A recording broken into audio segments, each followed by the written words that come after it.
Banking.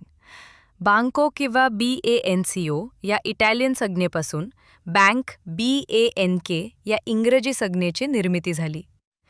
Doctor Gilbert यांच्या मते Monte किंवा MONT या इटालियन संज्ञेपासून बँक या इंग्रजी संज्ञेची निर्मिती झाली. भारतीय बँकिंग नियमन कायदा 1949 कलम 5 क नुसार कर्जे देण्याच्या उद्देशाने स्थापन झालेल्या व गुंतवणूकदारांकडून ठेवी स्वीकारणाऱ्या व या ठेवीदारांच्या मागणीनुसार धनादेश, धनाकर्ष, आदेशपत्रे या स्वरूपात वा अन्य प्रकारे परत करणाऱ्या संस्था म्हणजे बँका होत. भारतात अधिकोषणाचा व्यवसाय करणारी संस्था म्हणजे बँक होय. केरन क्रॉस यांची व्याख्या. पैसा आणि पतपैशाचे व्यवहार सांभाळणारी संस्था म्हणजे बँक किंवा अधिकोष होय. सेयर्स यांची व्याख्या. स्वतः जवळील ठेवींमधून लोकांना कर्ज देण्यासाठी स्थापन झालेली संस्था म्हणजे बँक. वरील व्याख्यानाधारे व्यापारी बँकांची प्रमुख वैशिष्ट्ये किंवा कार्य पुढीलप्रमाणे आहेत. लोकांच्या ठेवी स्वीकारणे, गुंतवणूक करणे, कर्ज देणे, लोकांनी मागणी करताच ठेवी परत करणे. व्यापारी बँकांची कार्य. प्राथमिक कार्य: ठेवी स्वीकारणे, चालू ठेवी, बचत ठेवी, मुदत ठेवी, आवर्ती ठेवी. कर्जे देणे: कर्जे, रोख कर्ज, अधिकर्ष सवलत, हुंडी वटवणे. दुय्यम कार्य. सामान्य कार्य: लॉकर्स सुविधा, पतपत्र सुविधा, ATM, credit card, debit card. प्रातिनिधिक कार्य. मूल्य संकलन, रोखे खरेदी विक्री, विश्वस्त, व्यवस्थापक, ई-बँकिंग, डीमॅट सुविधा, RTGS. ठेवींचे प्रकार. चालू ठेवी किंवा चालू खाते म्हणजे करंट अकाउंट. चालू खात्यावर खातेदार दररोज कितीही वेळा पैसा भरू वा काढू शकतो. या खातेधारकांना अधिकर्ष सवलत पुरविली जाते.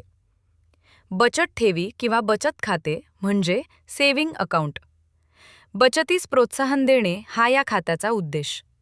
या खात्यातून आठवड्यातून 2 अथवा 3 वेळाच पैसे काढता येतात. आवर्ती ठेवी किंवा पुनरावर्ती ठेवी म्हणजे रिकरिंग डिपॉझिट्स. बचतीच्या उद्देशाने स्थापन केलेल्या या खात्यात निश्चित कालावधीसाठी म्हणजे 1 वर्ष अथवा 2 वर्षांसाठी दरमहा ठराविक रक्कम भरता येते व ठेवीचा कालावधी संपल्यानंतर व्याजासह रक्कम परत केली जाते. आवर्ती ठेवींवर मुदत ठेवींच्या तुलनेत कमी व्याज मिळते. 4. मुदत ठेवी म्हणजे फिक्स्ड डिपॉझिट्स. या कालबद्ध ठेवी असून एकदा भरणा केल्यानंतर मुदतीपूर्वी सहसा यातून रक्कम काढता येत नाही. मुदतीपूर्वी पैसे काढायचे असल्यास व्याजदरात कपात होते. या खात्यातील रक्कम बँका दीर्घ मुदतीच्या गुंतवणुकीसाठी वापरून नफा कमवितात. कर्जाचे प्रकार. 1. मागणी. कर्ज बँकांनी मागणी करताच परत करावे लागणारे कर्ज. कालावधी जास्तीत जास्त 7 दिवस. रोखे बाजार म्हणजेच शेअर मार्केटमधील दलाल ही कर्जे उचलतात. 2. रोख कर्ज, रोखपत म्हणजेच कॅश क्रेडिट. योग्य तारणाच्या आधारावर ग्राहकाच्या खात्यावर ठेवींच्या स्वरूपात बँक रोख कर्ज मंजूर करते. कर्जदार गरजेप्रमाणे या खात्यातून विशिष्ट मर्यादेपर्यंत रोख रक्कम काढू शकतो. केवळ कर्ज खात्यातून काढलेल्या रकमेवरच व्याज आकारले जात असल्याने हा प्रकार व्यापारी वर्गात प्रिय आहे. 3.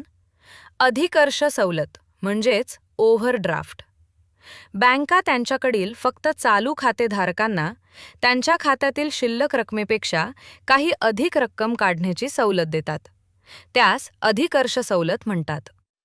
या केवळ जादा काढलेल्या रकमेवर व्याज आकारले जाते.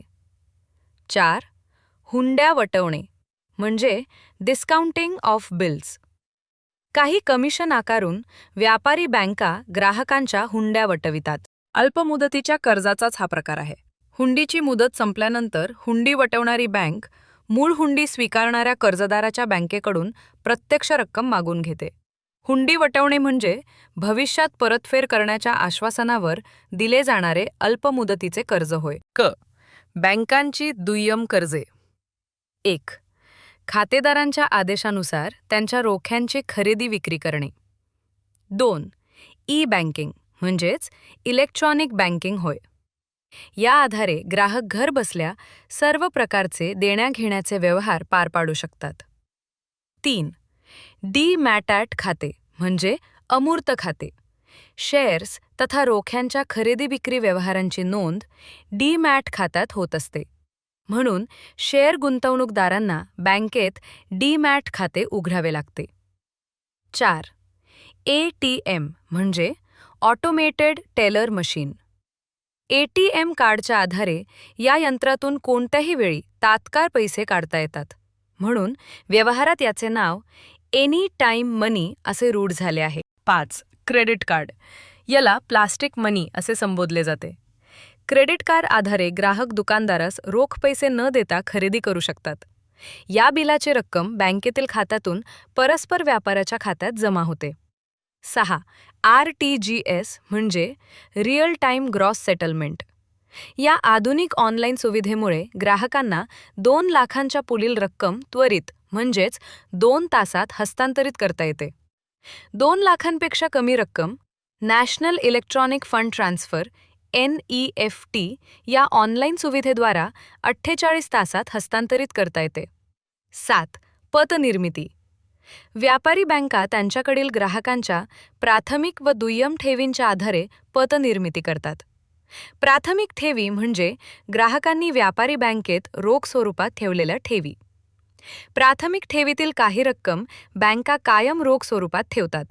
त्याला किमान रोख रक्कम म्हणतात. दुय्यम ठेवी. किमान रोख रक्कम वगळता उर्वरित रक्कम बँका इतर ग्राहकांना कर्जे देण्यासाठी वापरतात.